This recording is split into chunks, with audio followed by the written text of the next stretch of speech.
नमस्कार दोस्तों, मैं आज के आपके सामने फिर से जेएसएससी सहायक आचार्य बायोमेट्रिक अटेंडेंस मिसमैच समस्या के लिए अपडेट लेकर आई हूँ। दोस्तों, कहने को तो ये खुशखबरी है, पर ये कितनी दूर खुशखबरी है ये मुझे खुद ही नहीं मालूम। और जहाँ तक ये सहायक आचार्य परीक्षा की बात हो गई है झारखंड में, तो इसके बारे में मुझे एक शेर याद आ रहा है कि मैं बचा लाया था कश्तियाँ तूफ़ान से, कि मैं बचा लाया था कश्तियाँ तूफ़ान से, बात कुछ ऐसी हुई मेरे किनारे खो गए। तो 26,001 सहायक आचार्य जो परीक्षा हुई है उसकी जो अपडेट्स के हिसाब से हम ये कहते हैं कि समस्याएं धीरे धीरे सुरसा की मुंह की तरफ बढ़ती ही जा रही है। चाहे वो 2 वर्षीय बीट का हो, इग्नू का मामला हो, 45% आरक्षण का मामला हो या फिर बायोमेट्रिक अटेंडेंस मिसमैच की प्रॉब्लम हो। दोस्तों, मैं आपको बताना चाहती हूँ कि हम लोगों ने सारे एक ग्रुप बनाकर एक ज्ञापन लिखा था और हमारे जुझारू नेता श्री परिमल सर के साथ हमारे कुछ अभ्यर्थी, उसमें महिला अभ्यर्थियाँ भी शामिल थी, वो जेएसएससी कार्यालय 28 तारीख को मिलने के लिए गए थे।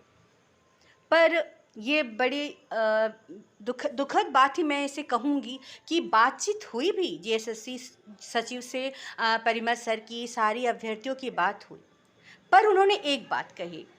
पहला बात उन्होंने कहा जो जिसे हम पॉजिटिव रूप से ले सकते हैं कि क्या आपको कोई ऐसी बात बताई गई है कि आपकी अभ्यर्थता, आपकी कैंडिडेटशिप को समाप्त कर दिया गया है? तो हमारे पास ऐसा कोई जवाब नहीं था, किंतु कुछ अभ्यर्थियों ने इस बात को उनके सामने रखा कि सर हमें 1 सप्ताह का टाइम दिया गया था और आज 8-10 दिन होने के बाद भी हमें कोई भी कार्यालय की तरफ से, आयोग की तरफ से कोई भी ईमेल या फ़ोन नंबर नहीं आया। अब उन्होंने कोई ज्ञापन भी हमारा नहीं लिया, पर हाँ, हमें आश्वासन ज़रूर दिया कि आने वाले 3-4 दिनों में आपकी समस्या का कोई ना कोई समाधान होगा। दोस्तों, ये झुंझुना तो हम पिछले बार भी लेकर आए थे और इस बार भी हमें वो झुंझुना पकड़ा दिया गया है। लेकिन इसमें पॉजिटिव बात ये निकल के आती है कि हम वैध हैं, वी आर ट्रूली वैध कैंडिडेट। हमने कोई फर्जरी नहीं की है, हमने परीक्षा दी है, तकनीकी प्रॉब्लम है और सचिव सर ने भी कहा कि हमारी अवैधता रद्द नहीं की गई है, अभी भी हम लोग रेस में हैं। लेकिन बात यह है कि अब हमारे हाथ में दो धारू तलवार है। एक तरफ हम नहीं चाहते कि कहीं से भी ये जो भर्ती है वो रद्द हो, और दूसरी तरफ हम ये भी नहीं चाहते कि हमें छोड़कर फाइनल मेरिट लिस्ट निकले। देखिए, जेएसएससी हमारे साथ वही ट्रिक कर रहा है कि दे के जहर वो कहते हैं कि पीना होगा, दे के ज़हर वो कहते हैं कि पीना होगा और पी लिया तो कहते हैं कि जीना होगा। दोनों बातें एक साथ नहीं हो सकती। आप हमें कोई नोटिस दीजिए। नहीं, मौखिक आश्वासन का झुंझुना लेकर कब तक हम झूलते रहेंगे? आप क्या उन कैंडिडेट्स की मनोदशा को समझ सकते हैं जो इतने अच्छे मार्क्स लाकर, जिनके पास सारे डॉक्यूमेंट्स हैं, जिन्होंने मेरिट लिस्ट की दौड़ में दौड़ लगाकर जीता है उसे, उनको जब ये पता चल रहा है कि जिनका डीवी प्रक्रिया पूर्ण हो गई है, उन स्टूडेंट्स के लिए काम आगे बढ़ रहा है, स्कूली विभाग से, साक्षरता विभाग से चीज़ें आगे बढ़ रही है, कहीं ना कहीं मेरिट लिस्ट बनाने में आयोग लगा हुआ है, आप समझ सकते हैं उस समय उस कैंडिडेट की मनोदशा कैसी होगी, उन्हें कैसे लग रहा होगा कि हमारी कोई गलती नहीं, हमें इस रेस से बाहर करके अभी भी हमें ये कहा जा रहा है कि वेट कीजिए। चलिए, 4 दिन का समय उन्होंने दिया है तो हम 4-5 दिन और देख लेते हैं, किंतु इस दौरान हमें 3-4 बातें करनी है दोस्तों। पहली, कि हमें संगठित होकर रहना होगा। दूसरी, कि हमें जेएसएससी की प्रत्येक कार्रवाई पर नज़र रखनी होगी कि वो कहीं फाइनल मेरिट लिस्ट बनाने की तैयारी में तो नहीं है। तीसरी, हमें इस बात का साक्ष्य जुटाना होगा कि जो लेडी सुपरवाइज़र के मामले में जैसा कि जेएसएससी सचिव ने कहा था कि उनकी नियुक्ति हुई थी, तो अगर उनकी नियुक्ति हुई थी तो वो क्या प्रक्रिया अपनाई गई थी? अगर ये प्रक्रिया हमें पता चल जाती तो हमारे टूटे हुए दिल में कहीं न कहीं मलहम लग जाता। ये बात ना कार्यालय समझ रहा है, ना आयोग समझ रहा है, ना कोई भी शिक्षा मंत्री समझ रहे हैं। ये हमारी समस्याओं को कोई भी नहीं समझ रहा है।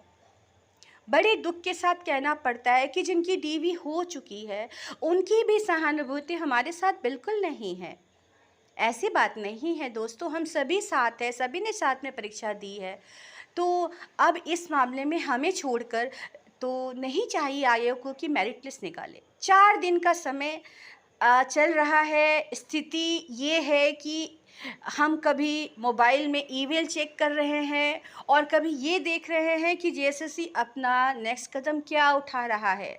जिनकी डीवी हो चुकी है वो प्रक्रिया कितनी आगे बढ़ रही है। आप समझ सकते हैं इस दुविधा को? अब जेएसएससी चित्त भी मेरी पट भी मेरी स्थिति पे चल रहा है। वो टाइम पर टाइम देते ही जा रहा है। ये तारीखें कब तक हमें हमारी मंजिल पर पहुंचाएगी, ये तो 2 ही लोग जानते हैं, एक आयोग और दूसरा ईश्वर। किंतु मैं फिर भी यही कहूँगी कि आप सभी तैयार रहिए। अगर 3-4 दिन के अंदर कोई पॉजिटिव रिस्पांस मिलता है, ईमेल आता है, फ़ोन आता है, या फिर 3 जुलाई को जो एसएसटी वाले कैंडिडेट को बुलाया गया है उनके साथ कोई पॉजिटिव रिस्पांस अपनाया जाता है, तो ठीक है, इंतज़ार कीजिए। इंतज़ार करने में कोई बुराई नहीं है और ये खुशखबरी है कि हमारी अभ्यर्थता रद्द नहीं की गई है, ऐसा आयोग के सचिव सर ने खुद ही कहा है। तो अभी भी हम रेस में हैं, ये बहुत बड़ी खुशखबरी है।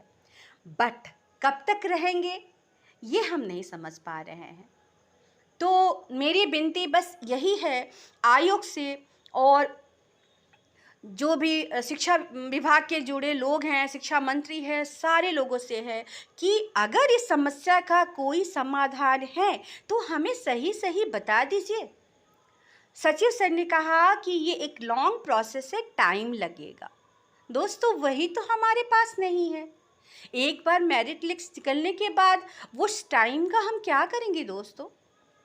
जब हमने गलती नहीं की, साथ में हमें बुलाया गया, तो हमारा जो डॉक्यूमेंट वेरिफिकेशन है वो भी साथ में हो और तारीख हमें नहीं चाहिए। तारीख पे तारीख हम परेशान हो चुके हैं ईमेल खंगाल के। पूरी नेट जो हमारा इंटरनेट पे सारा वो जो डेटा है वो सिर्फ एसएमएस जा रहा है दोस्तों, कहीं नेट कहीं। फिर भी पॉजिटिव सोच के साथ आगे बढ़ते रहिए, नेट खंगालते रहिए, अपनी ईमेल खंगालते रहिए और जेएसएससी पर विश्वास करके कुछ दिन और बैठे रहिए। किंतु उसके बाद अगर कोई सलूशन नहीं मिलता तो हम एक स्टे ऑर्डर का केस करेंगे। इसके लिए भी कटिबद्ध रहिए।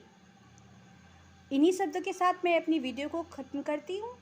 आशा करती हूँ कि इस खुशखबरी को आप खुशखबरी की तरह लेंगे और गहन चिंतन करेंगे कि हमें और कितने दिन तक इंतज़ार करके चुप बैठना है। इस वीडियो को ज़्यादा से ज़्यादा लोगों के साथ शेयर करें। Please like and subscribe. Thank you.